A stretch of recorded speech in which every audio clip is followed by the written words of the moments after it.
যুগে যুগে ইসলামের পক্ষে সাহাবীরা জীবন দিয়েছেন, কোরআনের জন্য সাহাবীরা জীবন দিয়েছেন, ইসলাম প্রতিষ্ঠার জন্য সাহাবীরা ঘর ছেড়েছেন, পরিবার ছেড়েছেন।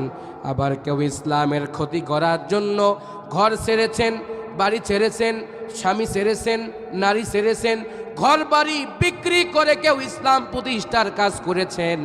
আবার কেউ উল্টোটা ঘর বাড়ি বিক্রি করে ইসলামের কোরআনের ক্ষতি করার জন্য মাশরিক থেকে মাগরিব পর্যন্ত কাজ করেছেন। কথা কোন ঠিক কিনা?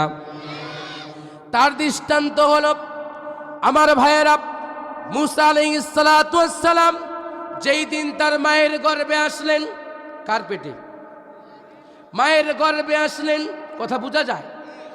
মুসা আলাইহিস সালাম যেই দিন তার মায়ের গর্ভে আসলেন, পাবনাবাসী কান লাগান। আসার পরে যখন ফিরাউন খবরটা জানতে পারল, ফিরাউন জানায় দিল, ইউযাব্বিহুনা আবনাআকুম ওয়া ইস্তাহয়ুনা নিসাআকুম। ফিরাউন বলল, মেয়ে থাকলে, মায়া ফুয়া থাকলে থাকবে, আর ছেলে ফুয়া হলে ওরে জীবন্ত কবর দাও। এটা ফিরাউনের আইন। ফিরাউন তো অত বড় ছিল না, ফকিন্নির পোলা। কিসের পোলা? হুট করে দেখবেন যে ফকিন্নির পোলারা টাকা পয়সাওয়ালা হয়, ওদের ভাব দেখলে থাকাই যায় না। কথা কয় না? বংশীয় বড় লোকদের ভাব নাই। হুট করে আঙ্গুল ফুলে কলা গাছ হবার পরে ভাব দেখলে মাথাই নষ্ট।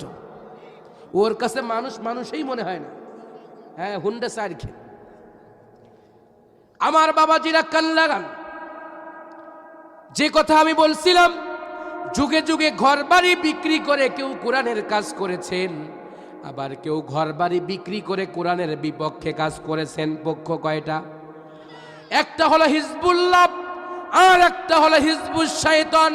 দল কয়টা? দুইটা। আমরা কোন পক্ষে?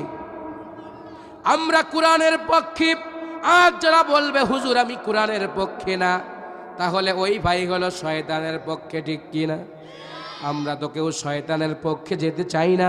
আমরা যদিও নামাজ না পড়ি, কিন্তু আল্লাহর দলে থাকতে চাই। আমার বাবাজিরা কান লাগান, এইবার মুসা যখন তার মায়ের গর্ভে আসলো, একটা কথা আছে, প্রবাদ আছে, চোরের মন পুলিশ পুলিশ। চোর কিন্তু জানতে পারে ইনি পুলিশ, আর পুলিশ জানতে পারে ইনি চোর। চোখের ভিতরে কারিশমা আছে না নাই? আমার ভাইয়েরা, একটা বাস্তব উদাহরণ বলি। আমি 21 তারিখে সিলেট মাহফিল করতে গিয়েছিলাম বিয়ানীবাজার। মাহফিল থেকে ফেরার পথে মিঠামইন, ওইদিকে একটা গ্রিন লাইন একটা গাড়ি চলতেছিল, সেই গাড়িতে উঠলাম, মাহফিলে চলে যাব। এমন সময় এসআই কনস্টেবল কয়েকজন মিলে গাড়িতে উঠল। কারো ব্যাগ চেক করলো না, কাউকে প্রশ্নও করলো না। সি নাম্বার লাইনের একটা লোককে ডাকলেন, বলে আপনি দাঁড়ান, আমি দেখতেছি বসে বসে। কারণ এখন আবার কি জানেন, হুজুরদের ব্যাগ একটু চেক হয় বেশি। হুজুরদেরকে সবাই ভয় পায়। কথা কন না কে? মেসওয়াক থাকলেও ভয় পায়। মনে যদি আবার মেসওয়াক ফু দিয়া বড় গাছ বানায়। এক যুদ্ধে তো এরকমই ছিল। আবু জেহেল দেখতেছে যে মুহাম্মদের উত্তরসূরি এত বড় গাছ দিয়া মেসওয়াক করতেছে, আর এত বড় গাছ দিয়া যদি মেসওয়াক করে, এদের গায়ে কত বড় শক্তি, অতএব যুদ্ধে যাওয়া যাবে না, ওদেরকেই বিজয় দিয়ে দাও। আল্লাহ কয় মাইর দিলাম, অ্যাঙ্গেলে শব্দ হলো না। সুবহানাল্লাহ কয় না? তো ওই লোকটারে আস্তে করে ডাকলো, এই উঠেন। লোকটা দাঁড়ালো, ব্যাগ দেন। ব্যাগটা নিয়ে চলে গেল। লোক আর উঠতেছেন। কিছুক্ষণ পরেই আর একজন এসে হ্যান্ডকাপ নিয়ে চলে গেল। কেউ আর কথা বলতেছে না। আমি কন্ডাক্টর ভাইকে বললাম, ভাই অপরাধ কি? কয় ভাই অপরাধ তো কিছু না, একটু মাহফিলে বইলেন, এই লোকের ব্যাগের মধ্যে বাবা আছে। কি আছে? আমি কইলাম বাবাকে? মা আনে নাই? কয় মা নেই, বাবা আছে। আগে জিকির হইতো ইল্লাল্লাহ, আর এখন জিকির যুবকেরা করে ইয়াবা। কি জিকির করে? বাবা খাইতে খাইতে চেহারার ভিতরে আর কোনো নূর নাই। 24 বছরের যুবক তো স্মার্ট থাকার কথা ছিল। 24 বছরের যুবক তো একদম পারফেক্ট থাকার কথা ছিল। সে যুবক এখন কেমন হয়েছে জানেন? 90 বছরের বৃদ্ধ চাইতেও খারাপ। রাতের বেলা দেখে পর্নোগ্রাফি, আর দিনের বেলা খায় বাবা। দুই বাবাই ওর জীবন শেষ করে দিয়েছে। এরা কথা কয় না এরা। এখন বাবা খাওয়ার টাকা না থাকলে মানুষের বাড়ির টিউবওয়েলের লাট, পানির মোটর, মসজিদের দান বাক্স, কত বড় কলিজাহের বাবা খাইতে খাইতে হয়ে গেছে আল্লাহর ঘরের দান বাক্স পর্যন্ত চুরি করে। কথা বানায় বলছি না, আমি দৃষ্টান্ত, তার প্রমাণ। আমি কেন্দ্রীয় মসজিদে জুমা পড়াই, আমাকে মসজিদের সভাপতি বলল আজকে আপনার হাদিয়া নাই। কেন? যে মসজিদের দান বাক্স চুরি হলো কেন, কি বক্তব্য দেন? কলেমে বক্তব্য আমার না, এই বক্তব্যের কথা আল্লাহ কোরআনে বলছে, আজকে এই বক্তব্যই দেব। শোনার দরকার আছে না নাই আমার ভাইয়া? তাহলে আসুন, সব কথার মূল কথা, কেউ ইসলামের কাজ করেছে ঘর বাড়ি বিক্রি করে, আর কেউ ইসলামের ক্ষতি করেছে ঘর বাড়ি বিক্রি করে। একটা কথা আছে, কেউ দুধ বেচে মদ খায়, আর কেউ মদ বেচে দুধ খায়, ঠিক কিনা? সম্মানিত ভাইয়েরা, ফিরাউন যখন জানতে পারল এই পৃথিবীতে আমার শত্রুর আগমন ঘটেছে, নাম হলো মূসা, সবার জম, ওই হকারেরা বক্তব্য দেয় না, দেখালন বাচ্চালন 10 টাকা 10 টাকা। আপনি কি গা খাজাতে খাজাতে অসুস্থ, আমার একটা মলম সেবন করুন, 2 মিনিটেই রেজাল্ট। আছে না নাই? ওই সকলেরই জম, এর নাম হলো জামবাক, ট্রেনে বিক্রি হয় না?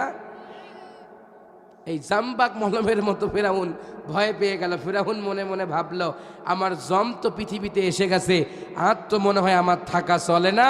অতএব কি করো? ইউযাব্বিহুনা আবনাআকুম ওয়া ইয়াস্তাহইউনা নিসাআকুম, পুরুষ হলে মেরে ফেলো, নারী হইলে বাঁচায় রাখো। আল্লাহ কয়, তোর আইন তোর কাছেই বেআইনি করে, তোর আইন তোর দ্বারায় ওটাকে বৈধ করে আমি আমার মূসাকে তোর ঘরেই লালিত পালিত করবো। জোরে কোন সুবহানাল্লাহ। সম্মানিত ভাইয়ারা, মূসা আলাইহিস সালাম মায়ের গর্ভে আসলেন। আল্লাহ রাব্বুল আলামিন জানায় দিলেন, মূসার মা, টেনশনের কোনো কারণ নাই। সব দিকে ফিরাউন লকডাউন দিয়েছে, লকডাউন দিয়ে যখন কাজ হয় না শাটডাউন দিয়েছে। শুধু একটা কারণ, মূসার জন্ম ঠেকাবে। কার জন্ম?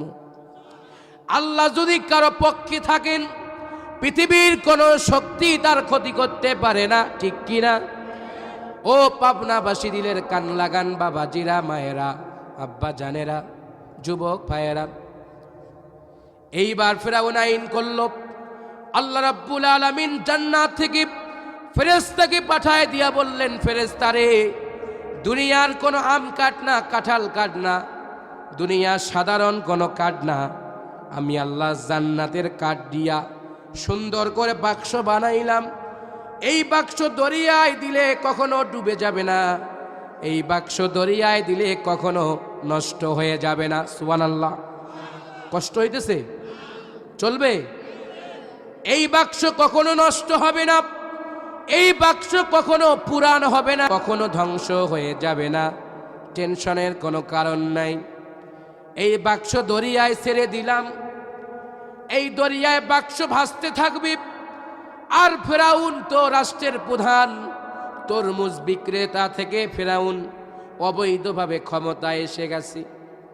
আমাদের সমাজেরও কিছু মানুষ আছে, বড় গলায় কথা বলতে পারলেই নিজেকে অনেক কিছু মনে করে। জোরে কন।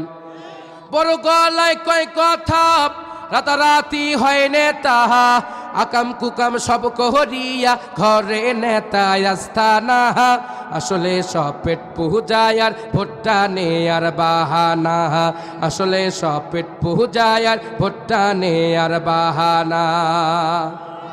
আছে না নাই? বড় গলায় কথা বলে ফিরাউন। মূসার জন্ম ঠেকায় দিবেন বাবাজিরা। আল্লাহ রাব্বুল আলামিন বললেন বাক্স। ফিরাউন তো সকাল বেলায় প্রেসিডেন্ট মানুষ, গোসল দিয়া গণভবনে যাবেন, বঙ্গভবনে যাবেন, রাষ্ট্রের কাজে যাবেন। এই সময় বাক্স তুমি তার সামনে যাইবা, ফিরাউন বাক্স দেখে প্রেমে পাগল হয়ে যাবে, মনে করবে না জানি বাক্সের ভিতরে কি নাতে কি আছে। আল্লাহু আকবার।